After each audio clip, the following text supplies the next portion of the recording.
Jemi këtu për të kujtu jetën e veprën e Astrid Daharit, një njeri shembullor, një aktivist i pashoq, që na tregon që ne duhet të vazhdojmë rrugën e tij, të qëndrojmë kundër padrejtësive që bëhen në këtë vend. E fatkeqësisht padrejtësia më e madhe është bërë vetë atij. Veç duhet të kuptoni që edhe në kohën e Jugosllavisë, regjimi fashist kanë saju akt akuza, kur i kanë mojë njerëzit në burg.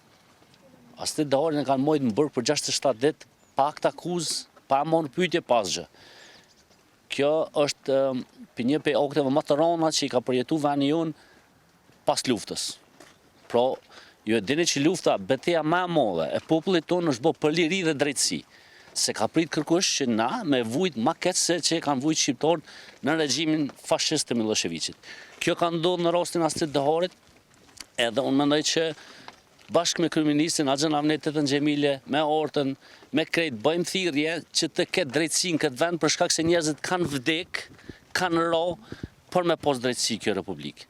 E tash presim drejtësi për Astrid Daharin dhe duhet mirën pyetjes që tha kryeministi dhe vetë hetimet që janë bë. Për shkak se është e padrejtë, mas 9 vjetë, na nuk e dim ende rezultatin epilogën e këtij rasti për shkak se sistemi i drejtësisë nuk mirën me ta. Ne në Kosovë ka pas ndryshime në kuvend, në qeveri, drejtësia vazhdon me lëngu, edhe njerë po tham, asnjë qytetar i Republikës nuk e pranon këtë padrejtësi, për shkak se mund të na ndodhë gjithë neve. Kështu që më vjen keq për sistemin që e kemi dhe uroj e shpresoj që të zbardhet rasti sa më parë.